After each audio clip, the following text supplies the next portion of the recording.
Hello. My name is Derek Kamwesen. I'm excited to be here with you guys. Sorry, we had a little technical glitch there, but I'm excited to work with you and talk to you a little bit about Christian colleges and cross-cultural experiences. I do serve here as the admissions counselor for church and faith-based organizations at Seattle Pacific University. I've been here about a year. I'm excited about the opportunity to be here and serve and connect with you. I also serve as a career counselor in the Center for Career and Calling, as well as I'm a full-time seminary student. So to say my hands are, I wear a few hats is an understatement. I'm excited for this opportunity. Thanks so much for taking the time to join and be with us this evening. We're going to cover a few different things, but I just wanted to first thank you for being here and hope that the information you get will be worthwhile. Make sure you put your questions in the chat. Jennifer and I are on here, and we'll be able to try and answer some of those questions as we go along, but we'll also have a chance to answer questions at the end. So to start off, let's go ahead and answer the question. What is culture? Really, what do we mean when we're talking about culture? Culture has been defined as all the behaviors, the ways of life, arts, beliefs, and institutions of a population that are passed down from generation. So culture really is the way that you might do life based on how you've heard other people telling you. It's the way you dress. Culture is learned. Culture is something that's passed on, the mannerisms that you might do life with. The way that your parents brought you up as a child, religion, the faith that you believe in, the language that you speak. Culture is really the way that you've been brought up in, and it's really connected by the people that you live with, the people that surround you, your day to day. And so that's part of why we start to understand as to why do we need the idea of cross-cultural opportunities? Why do we need to cross those boundaries? Why is it imperative? So when you start to see that the way I dress, my working schedule, the way I address time, the way I eat, that's been shaped and molded by people. You know, I'm an American, I'm a Texan, I'm Kenyan. I value time, I value people. So what does that actually really mean? So in that, I'll give you a little bit about me. So this is me at my better looking age or my younger days.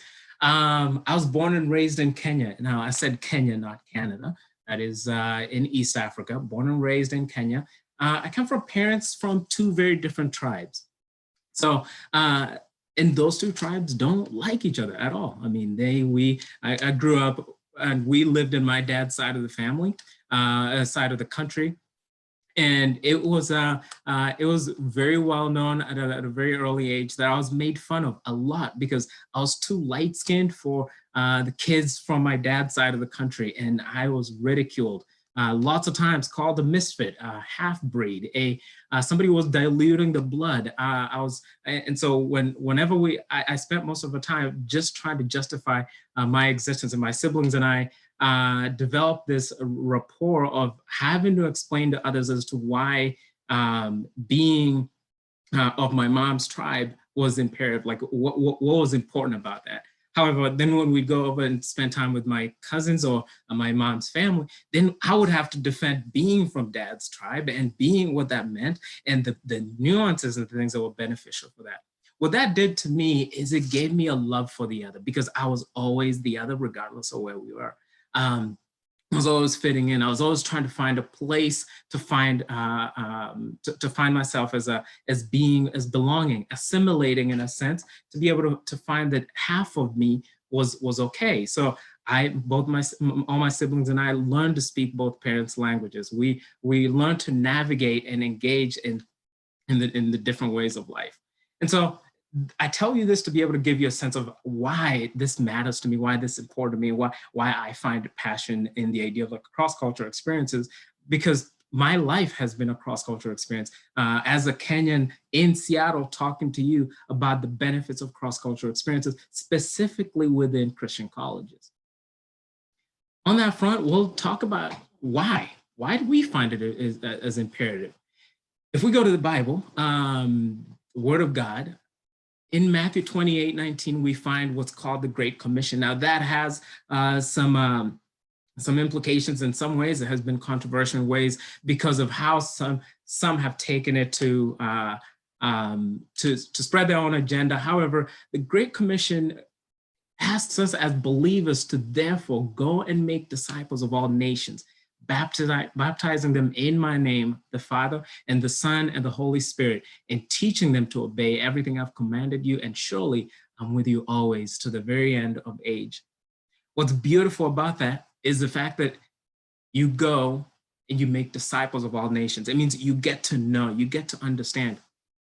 I'd be remiss if I was to say, if you came to my house and you want me to follow you, or you're trying to prescribe something to me, but you don't know me, or you don't seem to understand my ways of doing things, I'm not really willing. I don't think you'll be able to make a disciple out of me. When we first moved to the States from Kenya, I was 15. In Kenya, when somebody knocks on your door, and you get a visitor coming to your door, you open the door, you welcome them in. I mean, my mom would sit there and say, hey kids, go get our visitor some tea, go grab this for our visitor. And we'd sit, make the visitor comfortable. It could be 2 hours into the meeting before we figure out where he's from or what his actual purpose for the visit was. In the United States, when we moved, I remember, I think a couple months in, and my mom asked me to take something to one of our neighbors in our neighborhood. I ran to the house. I was holding this thing. I knocked on the door, and what was so interesting is, like I said, in Kenya, we welcome the person in. Come on in. We'll close the door behind you. Let's discuss what's going on. This neighbor opened the door, stepped out onto the porch with me, and closed the door behind them. So we're outside and saying, can I help you? I was awestruck by that because of the fact that I'm like, wait, we're going to discuss business right out here in the streets? I mean, my mom sent me something, but you want us, oh. And then they said, oh, thank you. Went back in, closed the door in my face as I sat there. And it's the juxtaposition of what that was for me, and the change that culture and the backgrounds and the way we do life matters. It is different, and we need to engage with that. So in here, we learn as to why our cross-cultural experiences, why do they matter?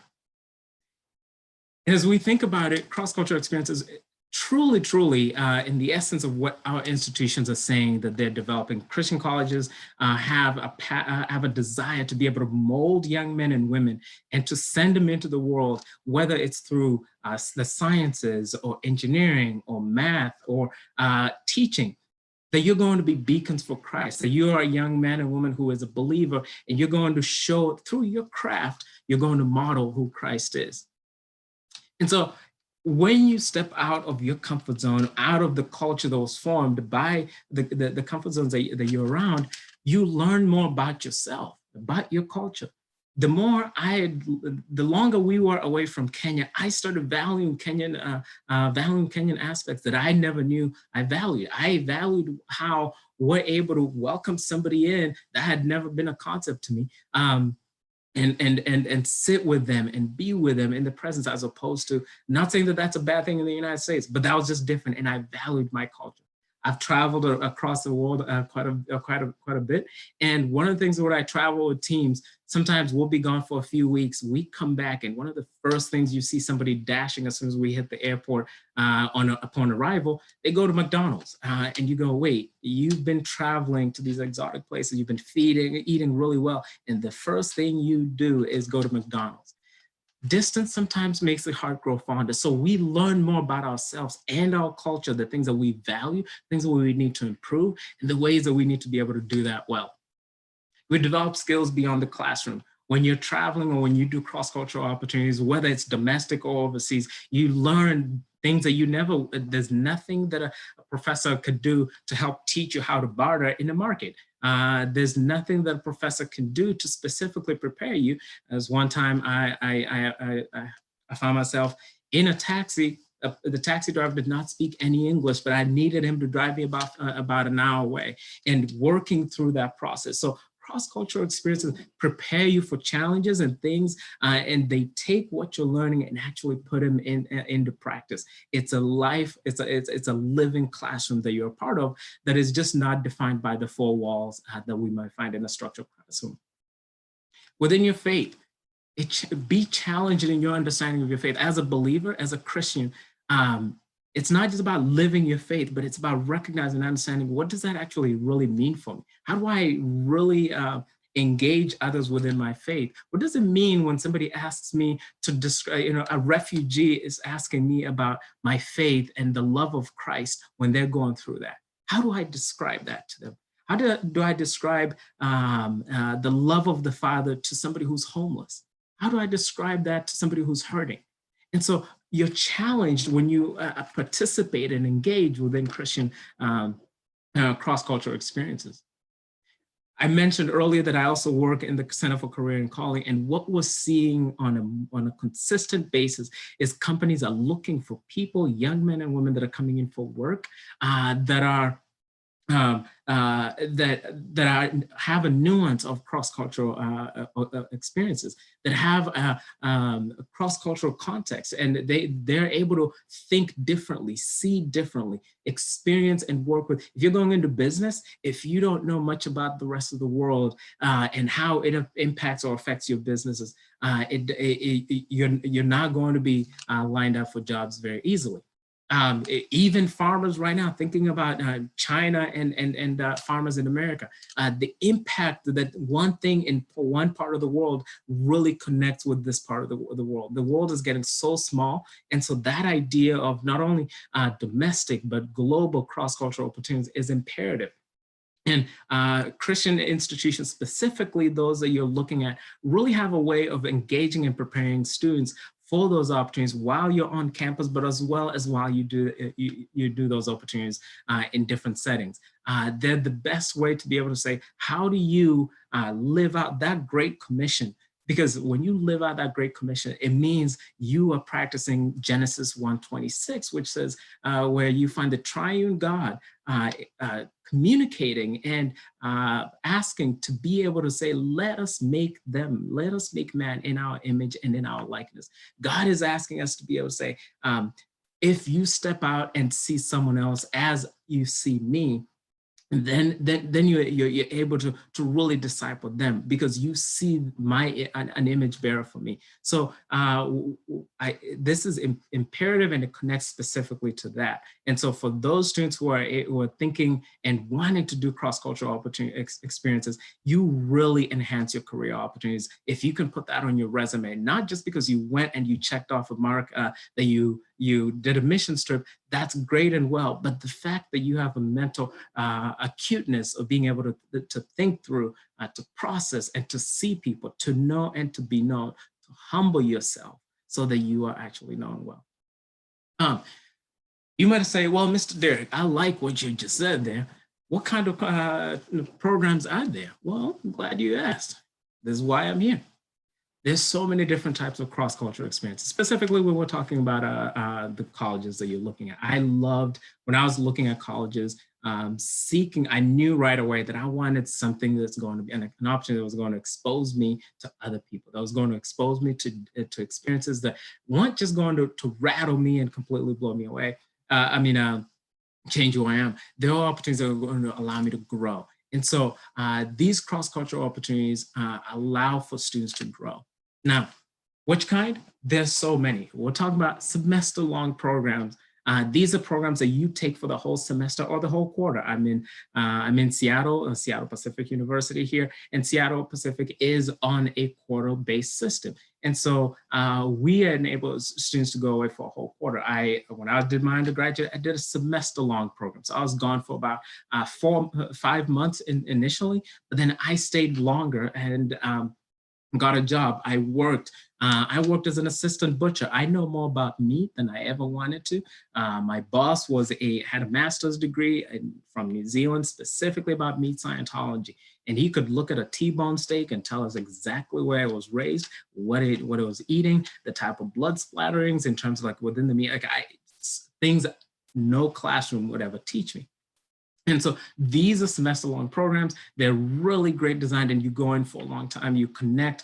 These are programs that really are built to enhance your credits as well. I got 16 credits during my time in Australia. Loved it. One of my classes was a photography and connection class that we ended up taking a trip to New Zealand. And so again, the challenges, the opportunities to be connected. They're short-term programs. And these could be programs that are 3 weeks in nature. And so you might take a trip, or it could be a mission trip.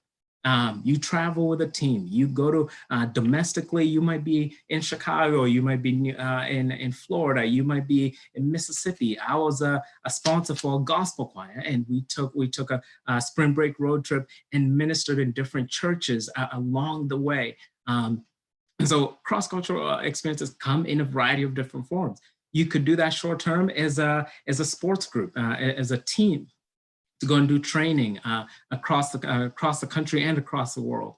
You could serve as an internship. You could serve or do an internship. Internships are phenomenal. And so I know university that has a program specifically that takes pretty much about 8 weeks during the summer, travels across the world, taking business students and exposing them to different business organizations around the world, so that you can meet with CEOs, you can build your resume, you can engage with, you can take what you're learning from the theoretical side of the book and actually live it out. And it helps build your resume. That's what makes you a candidate for great jobs. Again, we mentioned performances and tours, competitions across the world. There's so many different ways of doing cross-cultural opportunities. And at these Christian colleges, that gives you an opportunity for you to also engage with others, to let others know, and meet with your faculty and your professors and say, I'm interested in doing something like this. What does that look like? I loved having my advisor be somebody that I could go with and say, Donna, what do you think about this? Or what do you think about that? And so there's a plethora of opportunities for students to be engaged in. And again, you don't have to go so far across the world. You can do cross-cultural opportunities right across the street. I'm in Seattle, Washington. We have so many different programs that our students can be engaged in right here in Seattle. And so we take our students to be connected with the John Perkins Center on our campus, where they're able to participate through racial reconciliation and justice, where we work with homeless shelters, we work with Urban Impact, we work with Habitat for Humanity. The idea that how do I become the hands and feet of Jesus in this world while I'm learning my craft and being prepared to serve, I'm also being able to do that in the real world. And to be able to say, how do I minister Christ? How do I continue to go and let the works of my hands speak for me? John Wesley once said, and it's a famous quote that says, let us preach the gospel, and if necessary, let us use words. Let us preach the gospel, and if necessary, let us use words. That's an imperative statement in terms of how does your action actually show that you're a believer? Does your action actually show that you love, that you are there to disciple the world? So those are some of those cross-cultural opportunities. Now, cross-cultural programs in the US, again, like I said, there's so many. You can find local programs that you can be involved in wherever you are. If you're in an urban center, you can find yourself where you're able to engage in programs like refugee and migrant ministries. Those are things that here at SBU we do well. Tutoring local students, language training. There's so many ways that students can be engaged, and you can step out the comforts of your own culture. We each have a culture. Yes, you have a culture. And understanding what that culture and the implications that it has for you, it either enables you or it cripples you. There's a quote that says, culture is both a prison and a palace. It's a palace because it's where you're most comfortable. It's where you're most engaged. There are people that think like you.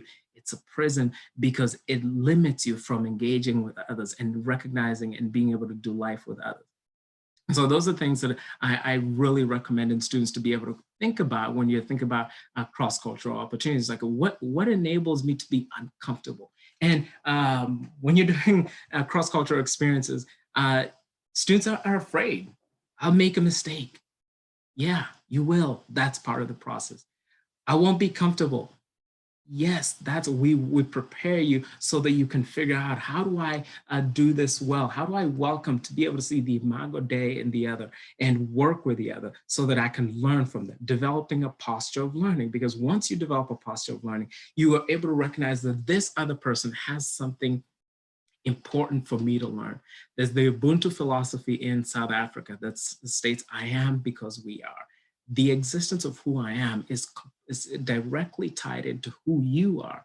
And so that gives me the opportunity that when I cross my cultural barrier, I'm able to learn from you because you enable me to learn about who you are, and I'm able to see my culture and yourself in a better system. There are also US-based programs. And so we have the Los Angeles Study Center, and the Los Angeles Study Center enables students, is one of the places where it enables students to do film, to be right in the program, to actually take what you're learning and apply it right away. How do you, that's where you build internships. That's where you build networking. Networking is imperative. Forbes put out a statement, a statistic the other day that the listed that cross-cultural competency is one of the top 10 skills that companies are looking for in the future as jobs, as the job market grows. If you don't have a cross-cultural IQ, you're going to struggle quite a bit in terms of finding jobs, because those are things that employers are readily looking for, because the world has grown so small, borderlines have blurred, and we want young men and women who, as they share the redemptive love of Christ, they're also young men and women who are able to see others as Christ created them to be. You can also do a sister campus exchange program. There are lots of exchange programs domestically and globally. So you might be a student who's studying in New York City who wants to do a program in Los Angeles, or a student who's studying in rural Indiana and you want to do a program in Seattle. So you can do a cross-cultural programs that way, as well as working with churches and a variety of different ways. Next, the best part of this, and I hear you saying, yeah, Mr. Derek, how you pay for this?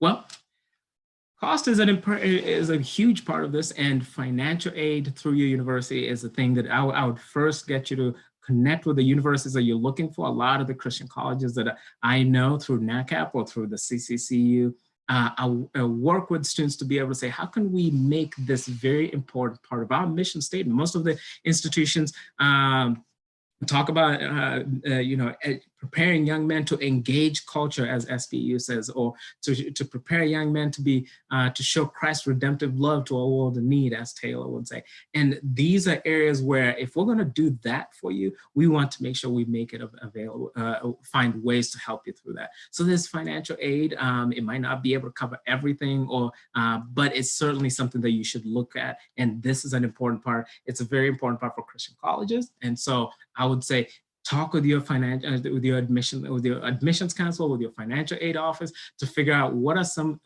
money that I can apply into this. There's scholarships that you can apply for on campus. There's scholarships that you might be able to apply for, connect with the, again, financial aid office. There are also grants, scholarships that you can also apply for, they're called outside scholarships. I applied for a scholarship from Pepsi, got it, and I was able to apply for tuition. Some of these scholarships you can apply for things like a study abroad. And so these are the ways that you should be able, you shouldn't look at, well, man, I'm not going to be able to study abroad in London, or I'm not going to be able to go to this Australia Center or spend a semester because I don't have the money. Don't cut your feet from under you before you start. There's so much opportunities out there that sometimes students don't take advantage of it. So with all of that, as you say, well, Derek, thank you so much for giving me that information. I really appreciate the idea of like cross-cultural opportunities. How do I prepare for this while in high school? Good question. You are a smart one. While you're in high school, I would say research. Do some research. Do your research. Understand which schools offer these programs and why. What are some opportunities for you to be engaged in cross-cultural opportunities, and what is available at each institution? Not everything's available at each institution, and they don't do it the same way your sister may have had at their school. I knew when I was looking into university that was something that was important to me. And so it was one of the first questions I asked. And not just asking in a sense of, if you don't have the area that I would like to go into, do you have ways for me to be able to participate? Beyond that as well, do you have programs that I can engage in? So can I participate in a cross-cultural domestic program here that visits or explores this? I'll tell you, I was part of a civil rights tour a couple of years ago, and it blew my mind. I thought I had learned some things about the civil rights movement and the impacts it has today. And I was blown away by what I learned by being on the ground, by participating for 2 weeks on the road, being able to engage in cross-cultural experience that was beneficial to me and helping me grow in my understanding. And so I challenge students to be able to figure out, what are some of those opportunities that are there? Make a plan. I mean, do a plan in terms of like when do you want to go? When you get to that institution, can you do that program your first year as a freshman? Most likely you can't. Can you do that program your second year as a student? Or when exactly can it fall in? Can you do other programs while you're in college? You may need to save. If you're going to want to do a variety of other things, like I said, I was able to get a job as an assistant butcher. I made more money working as a butcher in Australia, and I came back with money than I had gone out with. And so I was able to stay a month later in Australia. I actually sang Christmas carols on the beaches in Sydney. Loved my time there. Spent some time again, like I said, in New Zealand and in South Africa. So what are some of the plans that you're going to say, if I do go, what am I going to be able to do? Does this country offer a working permit? Does this country not? Does my university allow me to work? Am I able to do some of those? So think about some of those things. And like I said, save, be flexible. You're going to make mistakes. It's going to be challenging at times, but it's going to be one of the most exhilarating, eye-opening. It's going to develop a thirst in you for that idea. You're going to be, it's like you put on glasses and you're like, why haven't I seen this before? You can't unsee once you see. And it's seeing anew what God has done in this world and giving you a thirst to be able to say, and God just saying, oh, you thought you knew, now see me better. And so cross-cultural opportunities in Christian colleges, they really open up the world for you. They really enable students to be able to see clearly what God is doing, and they prepare you for a world to serve in the best times possible. So I will stop there and let's see if we have any questions. Let's check here.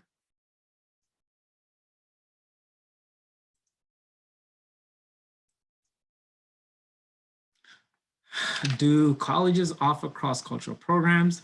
Yeah, like I said, I think we answered that. And there are quite a few different ones that are offered. Hi, so I'm a 17-year-old homeschool student. I know that a lot of programs you mentioned are most likely for public school systems, but do you know of any programs that could be available for homeschooler that could get possible experience while in high school? If not, so that's okay.